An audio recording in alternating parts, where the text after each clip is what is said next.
Hello दोस्तों, मैं हूँ नीतेश राठौर। हमने सीपीसी कर रहे थे और हमने सेक्शन 8 तक कर लिया था। अब हम करेंगे पार्ट फर्स्ट। पार्ट फर्स्ट बताता है न्यायालयों की अधिकारिता तथा पूर्व निर्णय के बारे में। और इसमें सेक्शन पार्ट फर्स्ट में जो सेक्शन दिए गए हैं वो सेक्शन 9 से 35B तक हैं। अब इसका हम पहला सेक्शन देखते हैं। सेक्शन 9।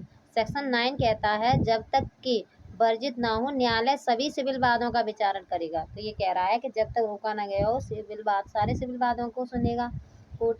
तो इसमें नीचे कहा गया है, एक मिनट,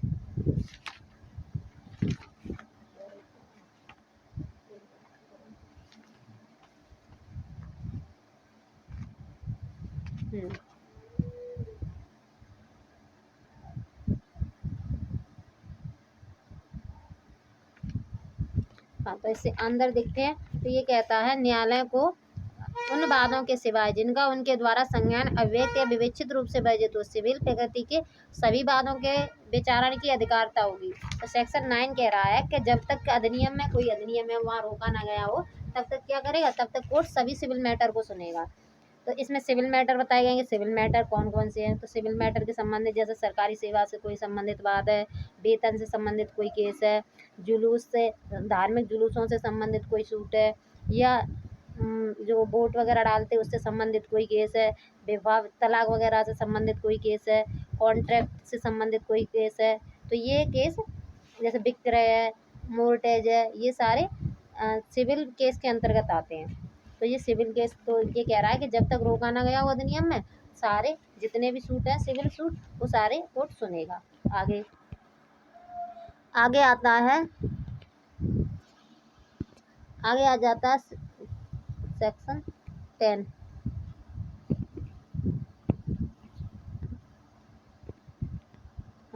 सेक्शन 10 कहता है वादों का रोक दिया जाना।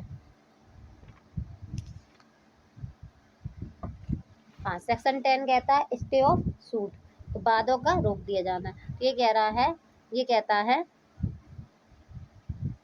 ये कह रहा है कोई न्यायालय ऐसे किसी वाद का विचारण करने में जिसमें विवादक विषय उसी के अधीन मुकदमा करने वाले किन्हीं पक्षकारों के बीच हैं या ऐसे पक्षकारों के बीच के जिनमें व्युत्पन्न अधिकार के अधीन वे या उनमें से कोई दावा करते हैं। तो ये कह रहा है कि यदि किसी वाद का विचार पहले से ही किसी न्यायालय में चल रहा है और वहाँ वही पक्षकार हैं, ठीक है, उसमें जो पहले पार्टी में जो पक्षकार हैं वही पक्षकार हैं, उसी बात विषय पर है, उन्हीं पक्षकारों के बीच है, कोई अन्य वाद किसी और सक्षम न्यायालय में संचित किया जाता है तो न्यायालय उस वाद में आगे कार्रवाई नहीं करेगा। तो इसका मतलब ये हुआ कि अगर एक केस एक जगह चल रहा है तो न्यायालय दूसरी जगह केस नहीं लेगा। अगर तुम्हारा वाद कहीं पहले से ही चल रहा है उन्हीं पॉइंटों पे, उन्हीं विवादक इशू पे, ठीक है, इशू एक फैक्ट पे, और उन्हीं और किसी अन्य कोर्ट में चल रहा है, अब तुम कह रहे हो कि नहीं हम दूसरे कोर्ट में डाल दें, तो आप नहीं डाल सकते। तो ये क्या करता है, ये वादों का रोकता है। तो कहता है स्टे ऑफ सूट, आपका केस चल रहा है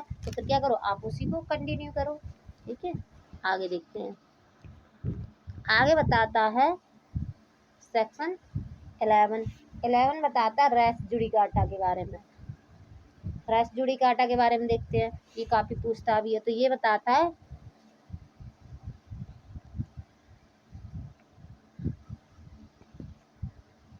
एक मिनट, हाँ तो बताता है ये रेस जुडिकाटा के बारे में। तो ये कह रहा है सेक्शन 11,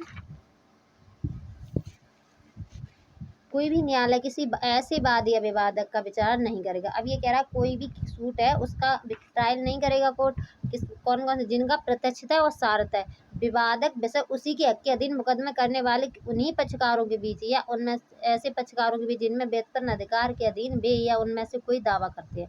कह रहा है कि बिल्कुल जो पक्षकार हैं उनमें पहले से ही वही विवादक विषय थे, वही फैक्टर इशू थे और वही पार्टी थी, तो उनके ही बीच दोबारा वो केस करना चाहते हैं। तो ये कह रहा है यदि एक बात किसी सक्षम न्यायालय द्वारा विचारित किया जा चुका है, अगर मतलब कोई केस है तो पहले से ही डिसाइड हो चुका है, जो पहले से ही उसमें डिसाइड हो चुका है, अब तुम क्या कर रहे हैं, वही पक्षकार है जो पहले केस में सूट में थे, वही पार्टी है और उन्हीं विवादक विषय है, उन पे क्या कर रहे हैं, दोबारा केस करना चाह रहे हैं। एक बार तो फाइनल हो गया तो वो दोबारा उन्हीं पॉइंटों पे करना चाह रहे हैं।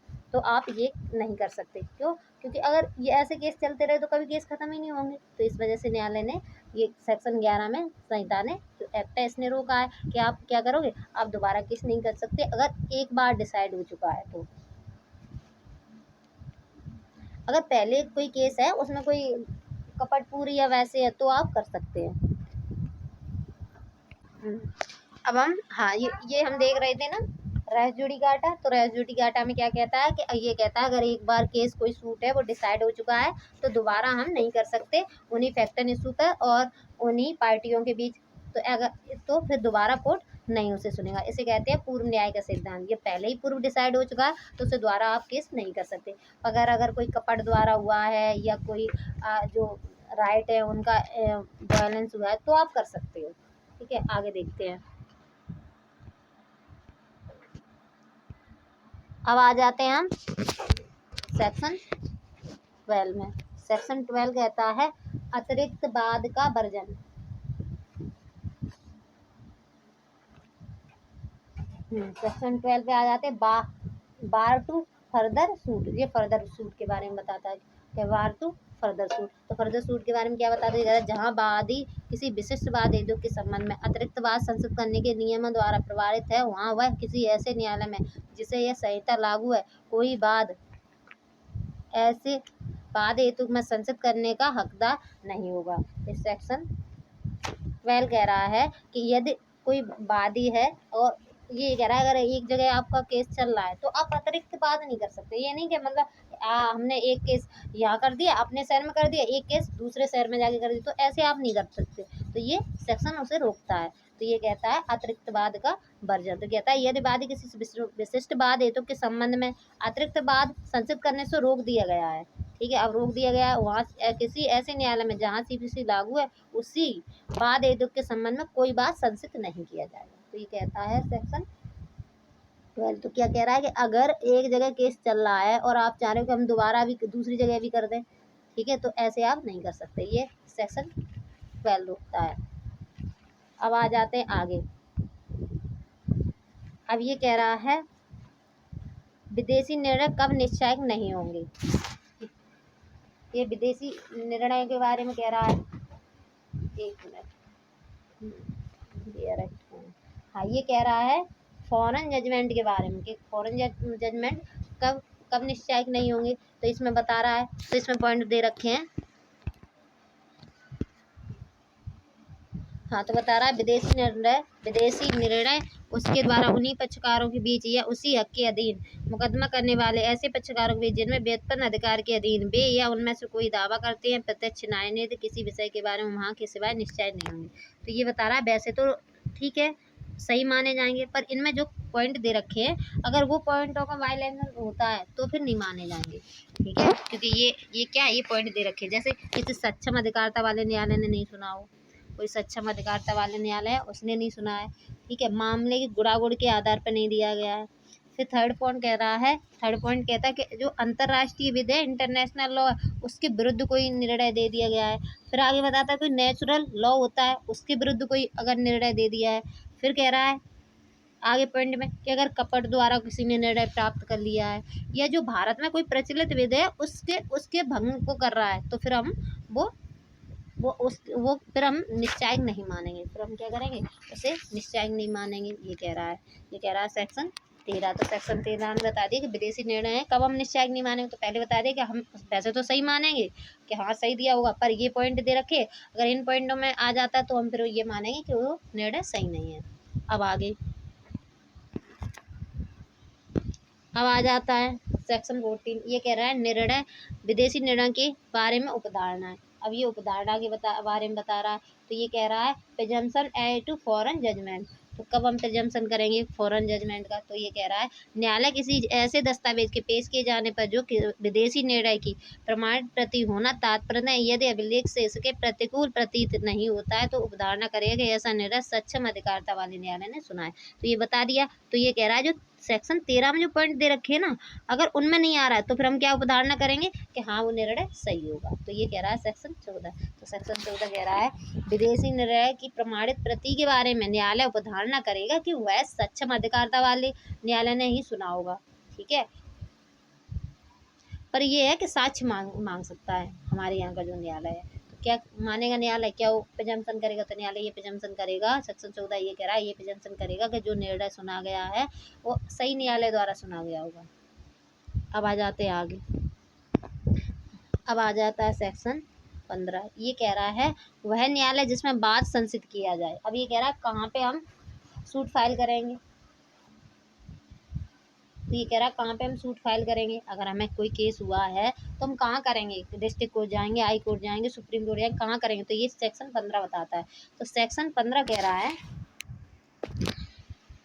हर वाद उस निम्न श्रेणी के न्यायालय में संसित किया जाएगा जो उसका विचारण करने के लिए सक्षम है। तो ये कह रहा है कि अगर जो आप केस करेंगे ना तो वो क्या कहाँ करोगे? तो ये कह रहा है सक्षम अधिकार सवाल है, जो सबसे छोटा कोर्ट है वहाँ से आप करेंगे। ठीक है, जैसे कि कोई केस है तो हम कहाँ फाइल करेंगे? तो ये कह रहा है कि जो निम्न श्रेणी का न्यायालय है लोअर कोर्ट में करेंगे हम केस फाइल पहले।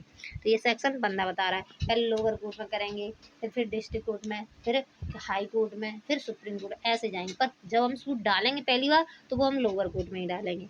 अब आ जाते हैं सेक्शन 16 पे। सेक्शन 16 कह रहा है वादों का वहाँ संसित किया जाना जहाँ विषय वस्तु स्थित है। अब कह रहा है कि किसी विधि द्वारा विहित धन संबंधी या अन्य परिसीमा, अब ये कह रहा है कोई धन संबंधी यदि कोई केस है या परिसीमाओं संबंधी केस है तो हम कहाँ करेंगे? तो ये कह रहा है हम वहाँ करेंगे ये वाले केस। तो ये कह रहा है वादों का वहाँ संसित किया जाना जहाँ विषय वस्तु स्थित है। तो ये कह रहा है कि जहाँ विषय वस्तु स्थित होगी वहाँ केस करना चाहिए। ये कह रहा है सेक्शन 16।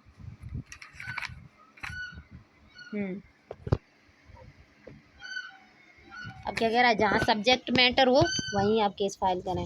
कैसे? तो ये बता रहा है, पहला पॉइंट बता दिया। पहला पॉइंट बता रहा है स्थावर संपत्ति के भाटक, लाभ या प्रदूषण या रिकवरी वगैरह से संबंधित कोई केस हो तो हम वो कहाँ करेंगे? जहाँ ये विषय वस्तु स्थित है, जहाँ प्रॉपर्टी स्थित है। फिर सेकंड पॉइंट कह रहा है स्थावर संपत्ति कोई विभाजन से संबंधित कोई वाद है तो वो भी हम कहाँ करेंगे? प्रॉपर्टी से संबंधित कोई विभाजन से संबंधित वाद है तो वो भी हम वही करेंगे जहाँ विषय वस्तु स्थित है, जहाँ सब्जेक्ट मैटर है वो आए वहाँ करेंगे। फिर कह रहा है आगे कि बंधक, फिर कह रहा है बंधक से संबंधित है, प्रोबंध से संबंधित है, मोचन से संबंधित कोई केस है तो वो भी कहाँ करेंगे? जहाँ प्रॉपर्टी है। फिर आगे कह रहा है स्थावर संपत्ति के अन्य अधिकार या हित कोई है, कोई अधिकार है या कोई हित है उसमें तो वो कहाँ करेंगे? तो वो भी वहीं करेंगे जहाँ प्रॉपर्टी है। फिर आगे कह रहा है स्थावर संपत्ति के प्रति किए गए दोषों के लिए अगर कोई स्थावर संपत्ति है उसके प्रति कोई नेग्लिजेंसी की गई है तो वो भी केस कहाँ करेंगे? तो वो भी हम वहीं करेंगे जहाँ प्रॉपर्टी स्थित है। तो लास्ट कह रहा है करस्त या कुर्की, मतलब कुर्की के अधीन जंगल संपत्ति के लिए वाद वहाँ संचित किया जाएगा जहाँ संपत्ति स्थित है। तो कुर्की से संबंधित वाद भी हम कहाँ करेंगे? जहाँ प्रॉपर्टी स्थित है। तो ये पॉइंट बता दिए, ये पॉइंटों में ये बता दिया अगर ये वाले पॉइंट हैं तो आप कहाँ केस करेंगे? तो वहीं केस करेंगे जहाँ प्रॉपर्टी स्थित है। अब आगे आ जाते हैं, पर एक इसमें परंतु दे रखा है। परंतु ये कहता है कि स्थावर संपत्ति संबंधित अनुतोष के लिए अगर कोई वाद है तो वहाँ संचित किया जा सकता है जहाँ प्रतिवादी निवास करता है या कोई कार्य करता है। तो ये क्या कह रहा है? तो ये परंतु ये कह रहा है अगर कोई स्थावर संपत्ति से अनुतोष से संबंधित कोई केस है, ठीक है, तो फिर हम कहाँ करेंगे? तो ये कह रहा है वहाँ करेंगे केस, वहाँ संचित किया जाएगा केस जहाँ प्रतिवादी निवास करता है या कोई कार्यवार करता है, मतलब जहाँ जॉब करता है प्रतिवादी, ये कार्य करता है, ये वहाँ केस करेंगे जहाँ प्रतिवादी निवास कर रहा है या जहाँ जॉब वगैरह करता है तो वहाँ कर देंगे केस। तो ये कह रहा है सेक्शन 16। अब आ जाते हैं हम 17 पे। फिर ये कह रहा है विभिन्न न्यायालयों की अधिकारिता के भीतर संचित स्थावर संपत्ति से बात। अब ये कह रहा है कोई विभिन्न न्यायालय हैं, विभिन्न न्यायालय के कोर्ट है, बहुत सारे कोर्ट हैं, उनकी अधिकारिता में आ रही है कोई प्रॉपर्टी। अब ये डिसाइड नहीं हो पा रहा है कि कौन से कोर्ट की अधिकारिता में आ रही है प्रॉपर, पर वहाँ सारे कोर्टों की वहाँ पे वो लगता है, अधिकारिता लगती है। तो फिर हम कहाँ केस करेंगे? तो ये 17 बता रहा है। हाँ, अब ये कह रहा है कि विभिन्न न्यायालयों की अधिकारिता के भीतर स्थित स्थावर संपत्ति से बात। अब ये कह रहा है कि न्यायालयों की अधिकार, कई न्यायालयों की अधिकारिता लग रही है उस प्रॉपर्टी पर ये समझ नहीं आ रहा तो हम कहाँ केस करेंगे? तो ये कह रहा है यदि स्थावर संपत्ति विभिन्न न्यायालयों की अधिकारिता के भीतर स्थित है और कोई विभिन्न न्यायालय हैं वहाँ पे आधी प्रॉपर्टी पे तो किसी कोर्ट की लग रही है और आधी प्रॉपर्टी पे किसी कोर्ट की लग रही है, तो फिर हम वो प्रॉपर्टी उस पर हम केस कहाँ करें? तो कह रहा है यदि स्थावर संपत्ति विभिन्न न्यायालयों की अधिकारिता के भीतर स्थित है तो संपत्ति से संबंधित बाद किसी भी न्यायालय में हम संचित कर सकते हैं। जहाँ पे जो प्रॉपर्टी के कोई भी भाग आ रहा हो, जैसे संपत्ति का कोई भाग जहाँ स्थित हो तथा ऐसे न्यायालय की सक्षम अधिकारता हो, तो हम वहाँ केस कर सकते हैं। तो 17 ये कह रहा है, अगर विभिन्न न्यायालयों की अधिकारता लग रही है आपकी प्रॉपर्टी पे और आपका एक पार्ट किसी और न्यायालय में आ रहा है और प्रॉपर्टी का एक पार्ट किसी और न्यायालय में आ रहा है, तो हम केस कहाँ कर सकते हैं? तो ये कह रहा है जो वो न्यायालय है उनमें से किसी भी न्यायालय में कर सकते हो जिनमें तुम्हारी प्रॉपर्टी का कोई पार्ट आ रहा हो और वो सक्षम न्यायालय हो। तो ये सेक्शन कह रहा है 17। अब आ जाते हैं 18।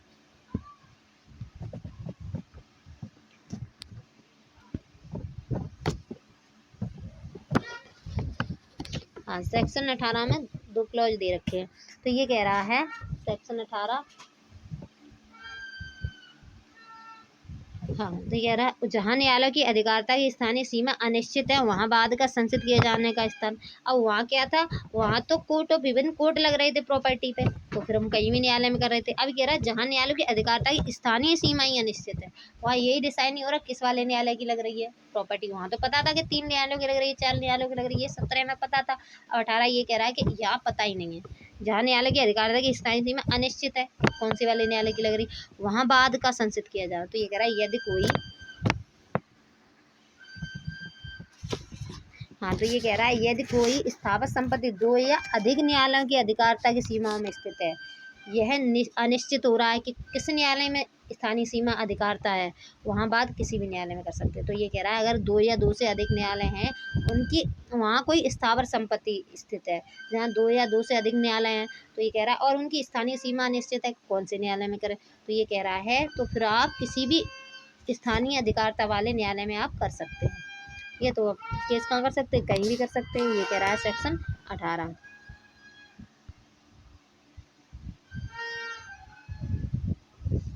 ठीक है, अब आ जाते हैं सेक्शन 19। सेक्शन 19 कह रहा है ये कंपनसेशन से संबंधित केस है। तो ये कह रहा है शरीर या जंगम संपत्ति के प्रति किए गए दोषों के लिए प्रतिकर के लिए बात। तो ये कह रहा है शरीर मतलब बॉडी या इमूवेबल प्रॉपर्टी से संबंधित कोई बात है, प्रतिकर के लिए बात है, तब हम केस कहाँ करेंगे। तो ये सेक्शन कह रहा है यदि यदि बॉडी से संबंधित है या मूवेबल प्रॉपर्टी के प्रतिदोष के प्रतिकर से संबंधित कोई बात है, तो ऐसा केस दोष किया गया है, जहाँ कोई दोष किया गया है, ठीक है, हाँ, जहाँ प्रतिवादी रहता है या प्रतिवादी कोई कार्य करता है, वहाँ जहाँ जॉब करता है, लाभ के लिए काम करता है, कहीं पर भी संचित कर सकते हैं। तो सेक्शन 19 ये कह रहा है अगर बॉडी से और इमूवेबल प्रॉपर्टी के कोई दोष है, उसके प्रतिक्रिया के लिए कोई केस किया गया है, तो हम कहाँ कर सकते हैं। तो ये कह रहा है तो हम बाद प्रतिवादी जहाँ रहता है, ऐसा जहाँ दोष हुआ था, ठीक है, जहाँ ऑफेंस किया गया था, या जहाँ प्रतिवादी रहता है, या जहाँ प्रतिवादी जॉब करता है, कहीं भी संचित कर सकते हैं। तो ये कह रहा है सेक्शन 19। जैसे इसमें इलस्ट्रेशन देख लेते हैं। तो कह रहा है दिल्ली में निवास करने वाला ए कलकत्ते में बी को पीटता है। जो दिल्ली में ए निवास कर रहा है वो बी को कलकत्ते में पीटता है, तो ए बी कलकत्ते में या दिल्ली में ए पर बात ला सकेगा। अब आगे आ जाते हैं हम 20 पर। तो 20 कह रहा है अन्य वाद वहाँ संचित किया जा सके जहाँ प्रतिवादी निवास करता है या वादी पैदा करता है। अब ये वाले केस ये है कि वहीं किए जाएंगे जहाँ या तो वादी निवास कर प्रतिवादी निवास करता है या जहाँ वाद हेतु पैदा हुआ है, वहाँ किए जा सकेंगे।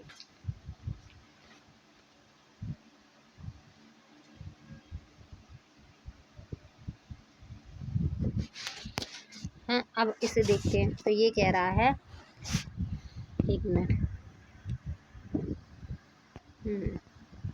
तो ये कह रहा है पूर्वोक्त परिसीमाओं के अधीन रहते हुए हर वाद ऐसे न्यायालय में संचित किया जाएगा जिसकी अधिकारता की स्थानीय सीमाओं के भीतर।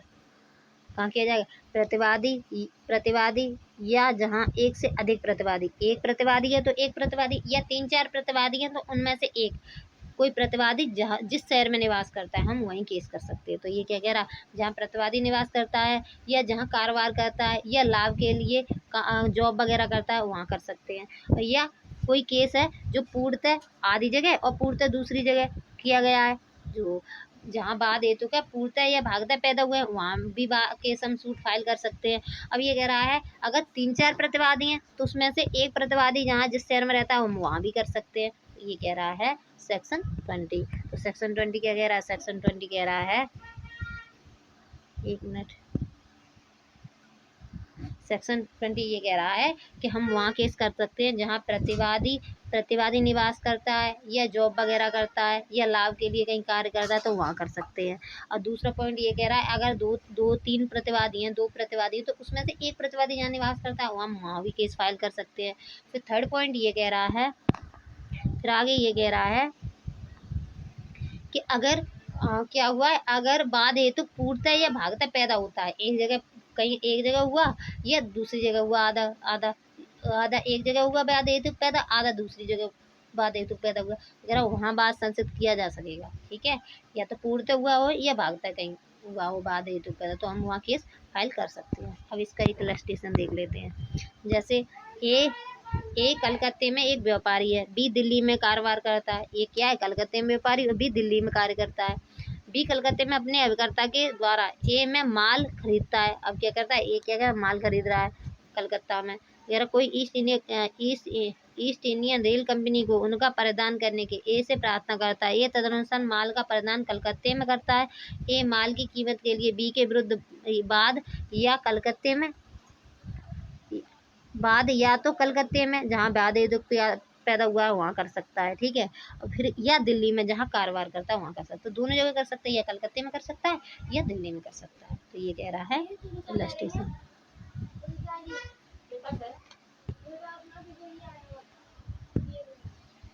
अब आ जाते 21। ये कह रहा है अधिकारिता के बारे में, आक्षेप के बारे में कह रहा है। तो ये कह रहा है ऑब्जेक्शन टू जुरिडक्शन। तो ये कह रहा है जुरिडक्शन के बारे में कह रहा है। ये कह रहा है ऑब्जेक्शन टू जुरिडक्शन। तो जुरिडक्शन अधिकारिता के बारे में बता रहा है। तो ये पहला पॉइंट ये कहता है इसमें हाँ, तो कह रहा है बाद लाने के स्थान के संबंध में कोई भी आक्षेप किसी भी अपील या पुनरीक्षण न्यायालय द्वारा तब तक अनुज्ञात नहीं किया जाएगा जब तक आक्षेप प्रथम बार के न्यायालय में सर्वप्रथम अवसर पर उन सभी मामलों में जिनमें विवादित स्तर किए जाते हैं स्थिरीकरण के समय पहले न किया गया हो। तो ये कह रहा है आप जो भी न्यायालय के अधिकार से संबंधी आपत्ति पहले निचले जो सक्षम न्यायालय है उसमें आपको लगानी पड़ेंगी, कि पहले आप बताओ कि भैया कि ये जब केस हुआ था वहीं बता दो कि इसमें ये अधिकारिता के संबंध में जो भी है कि ये केस ये सूट नहीं सुन सकता या हमें ये केस कहीं दूसरी जगह सुनवाना है। तो आप क्या करो, पहली कोर्ट में जिसमें केस फाइल हुआ है निचले सक्षम न्यायालय में ही की जाएंगे।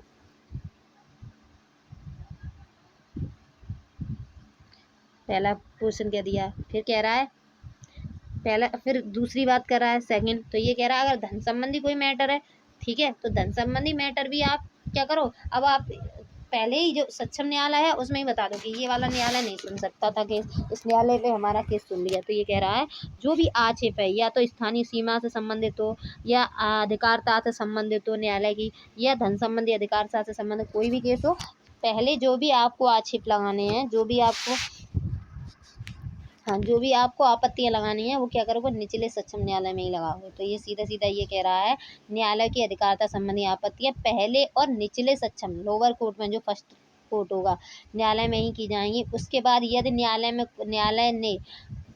न्याय ना मिल सकता हो, अगर उन्हें लग रहा है कि अगर न्याय नहीं मिल पाया है या पुनरीक्षण या अपील न्यायालय में दी जाएंगी। अगर उन्हें लग रहा है कि नहीं न्याय नहीं मिल पाया है इसने आक्षेप भी नहीं लगाया और न्याय भी नहीं मिल पाया, तो फिर वो अपील में लगाएगा, पुनरीक्षण में लगाएगा, तो फिर न्यायालय मान लेगा। ये कह रहा है 21 ए। तो ये कह रहा है बाद लाने के स्थान के बारे में आक्षेप पर डिग्री को पास करने के लिए बात।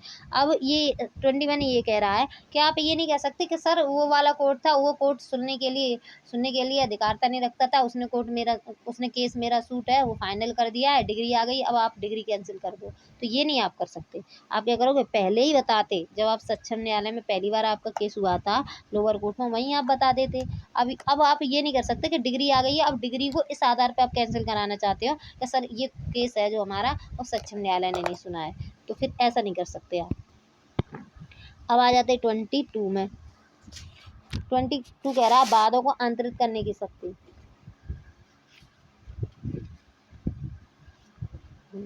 22 एक मिनट।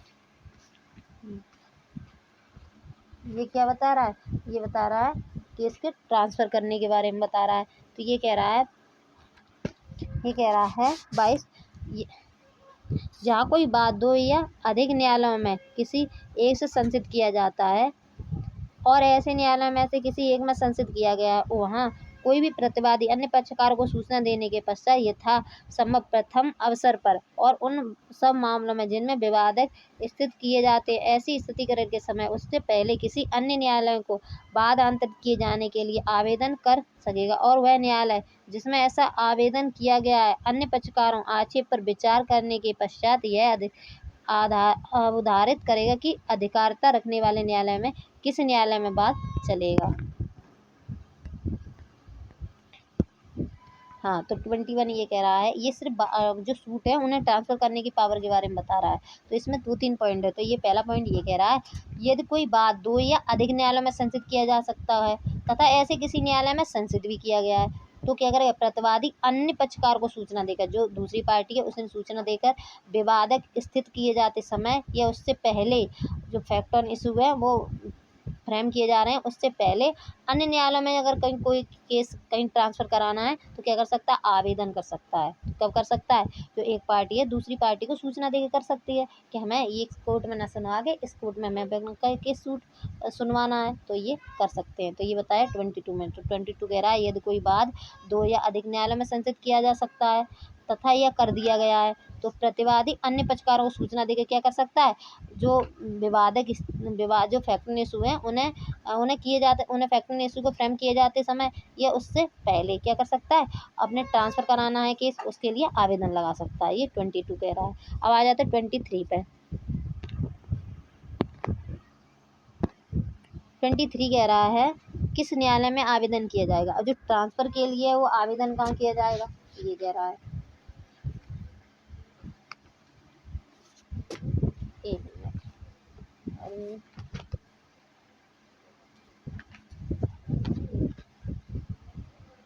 ये कह रहा है किस न्यायालय में आवेदन किया जाएगा। अगर ट्रांसफ़र कराना है तो हम कौन से न्यायालय में आवेदन करेंगे, तो कह रहा है जहाँ अधिकारिता रखने वाले न्यायालय एक ही अपील न्यायालय के अधीनस्थ हैं तो वहाँ धारा 22 के अधीन आवेदन अपील न्यायालय में करेंगे। तो कह रहा है, ये कह रहा है धारा 11 के अधीन आवेदन यदि कोई न्यायालय एक ही अपील न्यायालय के अधीनस्थ है तो वहाँ अपील न्यायालय में कर देंगे।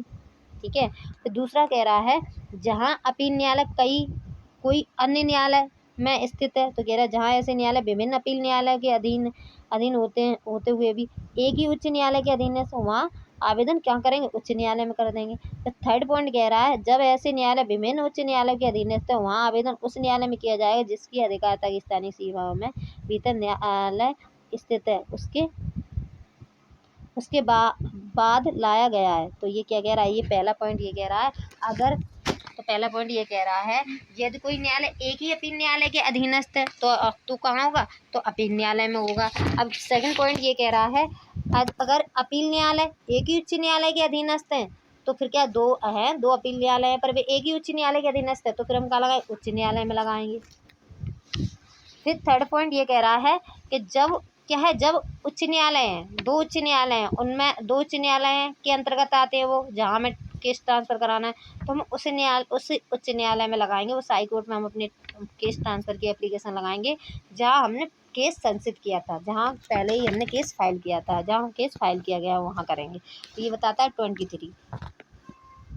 तो 23 क्या कह रहा है, इसका पहला पॉइंट ये कह रहा है कि अगर कोई न्यायालय है वहाँ से हमें दूसरे न्यायालय में केस ट्रांसफ़र कराना है और वो क्या है, वो एक ही अपील न्यायालय के अंतर्गत आते हैं दोनों, जिसमें कराना है और जिसमें है केस, तो हम क्या करेंगे, वहाँ अपील न्यायालय में कर देंगे, हम अपील न्यायालय में लगा देंगे अपने ट्रांसफ़र के लिए अपील। सेकंड ये कह रहा है, तो जो अपील न्यायालय हैं जिनमें अपील लगानी है, जिनमें केस चल रहा है और जहाँ हमें ट्रांसफ़र कराना है वो क्या अलग अलग हाई कोर्ट के अंतर्गत है, तो फिर हम कहाँ करेंगे, तो ये कह रहा है, तो हम नहीं, एक ही हाई कोर्ट के अंतर्गत है, 2 जहाँ हमें केस करना है और जहाँ केस हमें ट्रांसफ़र कराना है, जहाँ हुआ है केस या जहाँ ट्रांसफ़र कराना है केस, तो हम अगर वो एक ही उच्च न्यायालय के अधीनस्थ हैं तो फिर हम कहाँ केस फाइल करेंगे, एप्लीकेशन लगाएंगे ट्रांसफ़र की, तो फिर हम केस ट्रांसफ़र की एप्लीकेशन लगाएंगे हाई कोर्ट में। थर्ड पॉइंट ये कह रहा है, अगर एक हाई कोर्ट के अंतर्गत आता है जहाँ केस चल रहा है, और दूसरा जहाँ हमें ट्रांसफ़र कराना है वो दूसरे हाई कोर्ट के अंतर्गत आता है। तो फिर हम ट्रांसफ़र की एप्लीकेशन कहाँ लगाएंगे? तो हम वहाँ लगाएंगे जहाँ हमने फर्स्ट बार केस चल रहा है, जो पहली बार सूट जहाँ फाइल किया गया है वहाँ लगाएंगे हम ट्रांसफ़र के लिए। ये हो गया 23। अब आ जाते हैं हम 24 पे। 24 कह रहा है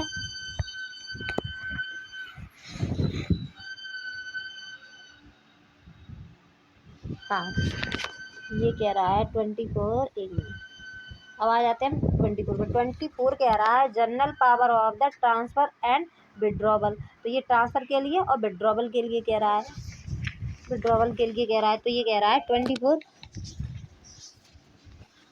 कह रहा है किसी भी पक्षकार के आवेदन पर और पक्षकार को सूचना देने के पश्चात और उनमें से जो सुनवाई के इच्छुक हों उनको सुनने के पश्चात। तो ये क्या कह रहा है? ये कह रहा है पक्षकारों के आवेदन पर पक्षकार को सूचना देने के पश्चात, या तो आवेदन पर या उन्होंने सूचना दी है उनके बाद उनमें से जो सुनवाई के इच्छुक है, तो जो सुनवाई के इच्छुक है उन्हें सुना भी जाएगा, या ऐसी सूचना दिए बिना स्वप्रेरणा से। न्यायालय क्या कर सकता है? अपनी स्वप्रेरणा से भी कर सकता है। उच्च न्यायालय या जिला न्यायालय, तो कौन कौन कर सकते हैं ये? तो ये कर सकते उच्च न्यायालय, ये कौन कौन कर सकता है? ये हाई कोर्ट कर सकता है और डिस्ट्रिक्ट कोर्ट कर सकता है। क्या कर सकता है? डिस्ट्रिक्ट कोर्ट कर सकता है और जिला न्यायालय कर सकता है। तो ये कह रहा है पक्षकारों के आवेदन पर या स्वप्रेरणा से, या तो पक्षकारों ने एप्लीकेशन लगाई हो या न्यायालय को लग रहा है, उसे स्वयं से ही लग रहा है, तो क्या कर सकता है? उच्च न्यायालय व जिला न्यायालय बाद के किसी भी प्रक्रम पर, तो केस का कोई भी किसी भी प्रक्रम में चल रहा हो, किसी अपील या अन्य कार्रवाई को अपने अधीनस्थ किसी सक्षम न्यायालय को आंतरिक कर सकता है। तो क्या कर सकता है? किसी अपील या अन्य कार्रवाई को, कोई अपील हो या कोई अन्य कार्रवाई चल रही हो, अपने अधीनस्थ किसी सक्षम न्यायालय को ट्रांसफ़र कर सकता है। एक कोर्ट से लेके दूसरे कोर्ट को क्या कर सकता है? ट्रांसफ़र कर सकता है। कौन कर सकता है? हाई कोर्ट कर सकता है और डिस्ट्रिक्ट कोर्ट कर सकता है। दूसरा पॉइंट ये कह रहा है अपने अधीनस्थ किसी न्यायालय से कोई लंबित वाद कार्रवाई या अपील को अपने पास मंगा सकता है। ये एक मैं बता दी, ऊपर बता दिया कि एक कोर्ट से दूसरे कोर्ट में ट्रांसफर कर सकता है। अब सेकंड पॉइंट ये बता रहा कहीं चल रहा है केस, तो क्या कर सकता है? अपने पास मंगा सकता है, डायरेक्ट कह सकता है कि नहीं आप केस वो हमारे पास भेजें। फिर आगे बता रहा है, आगे बताता है उसका विचार या निपटारा भी कर सकता है। केस मंगा के क्या कर सकता है? न्यायालय पूरा उसे डिसाइड भी कर सकता है। कौन कौन? हाई कोर्ट और डिस्ट्रिक्ट कोर्ट। उससे लग रहा है यहाँ कार्रवाई सही नहीं चल रही, तो क्या करे? अपने पास मंगा लेगा और उस ट्रायल को अपने पास चलाएगा और पूरा ट्रायल सुन के अपना जजमेंट दे देगा। फिर कह रहा है वापस उसी न्यायालय को भी भेज सकता है जहाँ से उसने मंगाया है। कह सकता है पहले मंगा लेगा, चेक कर लेगा, फिर क्या करेगा? जहाँ चल रहा था वहीं ट्रांसफ़र कर देगा जहाँ से मंगाया है। वो ये भी कर सकता है, और ये भी कर सकता है अपने पास मंगा के किसी दूसरे कोर्ट में भी ट्रांसफ़र कर सकता है। तो ये कौन कौन कर सकते हैं? तो ये हाई कोर्ट से कर सकता है और डिस्ट्रिक्ट कोर्ट से कर सकता है। क्या क्या कर सकते हैं? ट्रांसफ़र भी कर सकते हैं और विड्रॉवल भी कर सकते हैं। ठीक है, तो ये हो गया सेक्शन 24। अब आ जाते हैं हम 25 पे। 25 कह रहा है वादों आदि के अंतरित करने की उच्चतम न्यायालय की शक्ति। अब यहाँ ट्रांसफ़र करने की उच्च न्यायालय की शक्ति को बता रहे हैं। हाँ, 25 को कह रहा है, हाँ ये सुप्रीम कोर्ट की पावर को बता रहा है। तो ये कह रहा है power of Supreme Court to transfer suit. ठीक है, तो किसके बारे में बता रहा है? ये बता रहा है हाई कोर्ट के बारे में, सुप्रीम कोर्ट के बारे में। सुप्रीम कोर्ट केस ट्रांसफ़र कर सकता है, तो ये बता रहा है। तो ये कह रहा है किसी भी पक्षकार के आवेदन पर, या तो किसी जो पार्टी है कोई, उसने क्या किया? या तो एप्लीकेशन लगाई है पक्षकारों ने, या तो किसी पार्टी ने सूचना दी है, या तो किसी पार्टी ने एप्लीकेशन लगाई है ट्रांसफ़र के लिए, या किसी पार्टी ने इन्फॉर्म किया है। ठीक है, उन्हें सुनने के बाद, अब क्या करें? पार्टी को सुनेगा भी न्यायालय, सुनने के बाद उच्च न्यायालय क्या कर सकता है? आदेश दे सकता है और उच्च न्यायालय क्या करेगा? ऑर्डर दे देगा। चल क्यों नहीं रहा? हो गया क्या फोन? हाँ,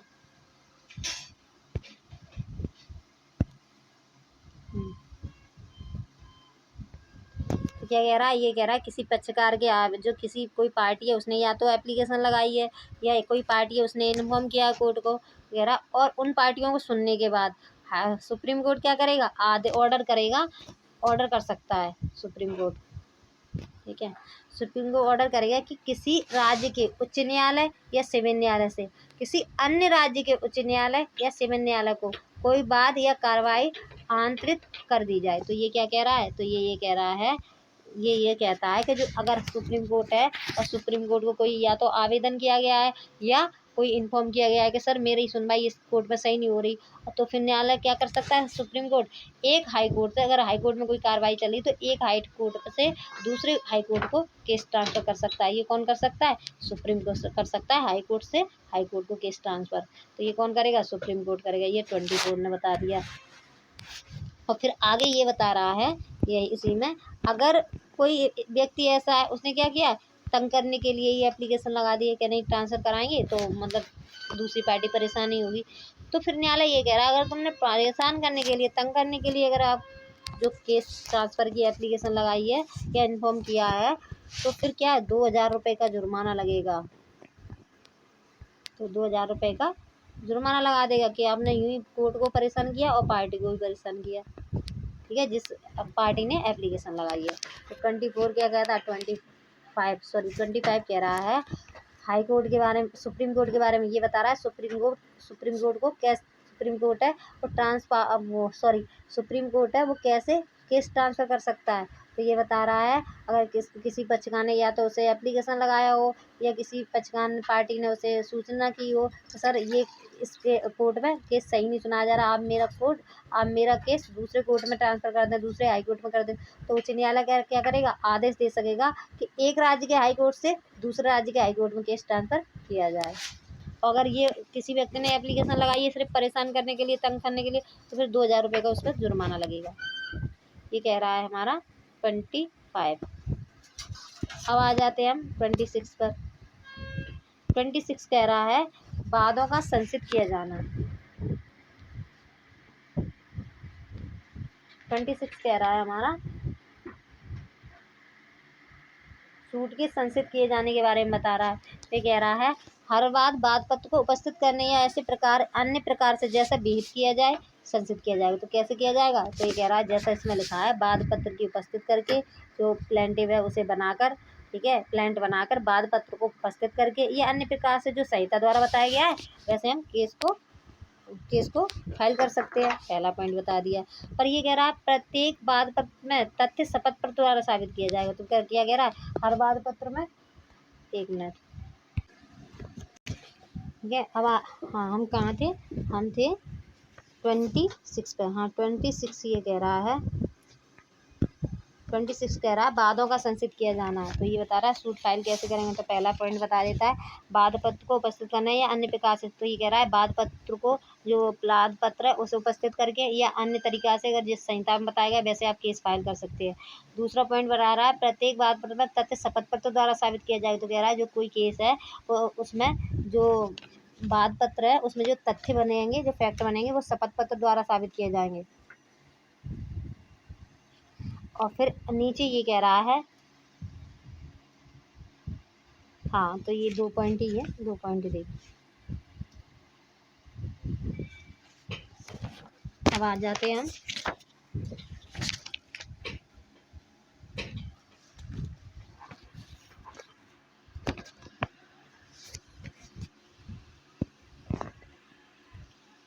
अब आ जाते हैं 27 में। 27 ये कह रहा है प्रतिवादियों के लिए सम्मान।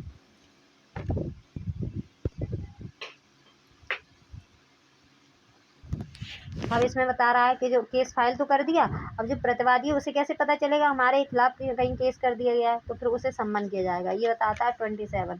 तो 27 बता रहा है कि सम्मन टू डिफेंडेंट। तो डिफेंडेंट को हम कैसे सम्मन करेंगे, तो ये बताता है 27। तो 27 कह रहा है बात संशय होने के बाद दावे का उत्तर देने के लिए प्रतिवादी को सम्मन किया जाएगा। ठीक है, उसे भी तो उत्तर मांगा जाएगा, तो आंसर देने के लिए उसे क्या किया जाएगा, उसे सम्मन किया जाएगा प्रतिवादी को।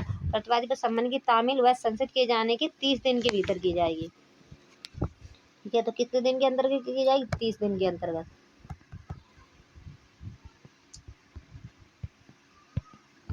ठीक है, तो ये कह रहा है, ये प्रतिवादी के लिए सम्मन बताई। तो कह रहा बात संशय होने के बाद दावे का उत्तर देने के लिए प्रतिवादी को सम्मन किया जाता है। प्रतिवादी पर सम्मन की तामील बात संचित किए जाने के 30 दिन के भीतर की जाएगी।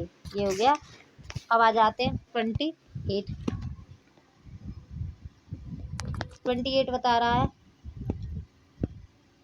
28 बता रहा है यदि प्रतिवादी अन्य राज्य में रहता है, तो अगर कोई प्रतिवादी अगर दूसरे स्टेट में रहता है, एक स्टेट में, तो उसका केस फाइल हुआ है और दूसरे स्टेट में रहता है, तो फिर क्या किया जाएगा। तो कह रहा है यदि प्रतिवादी किसी अन्य राज्य में रहता है तो फिर क्या किया जाएगा। हाँ, तो ये कह रहा है यदि प्रतिवादी उसी अन्य राज्य में रहता है तो उस राज्य के न्यायालय को सम्मन भेजा जाएगा जहाँ वो क्या कह रहा है, प्रतिवादी जहाँ रहता है वह न्यायालय सम्मन को ऐसी तामील करेगा जैसे उसने ही निकाला हो। तो ये क्या कह रहा है, अगर प्रतिवादी कहीं दूसरी जगह रहता है तो जो वहाँ का जो न्यायालय होगा उसके लिए हम सम्मन भेज देंगे और वो सम्मन का वो वैसे ही तामील कराएगा जैसे उसी ने निकाला हो। ठीक है। अब आगे 29 कह रहा है विदेशी सम्मनों की तामील। अब ये बता रहा है 29 विदेशी सम्मन की तामील कैसे की जाएगी। तो इसमें पहला पॉइंट कह रहा है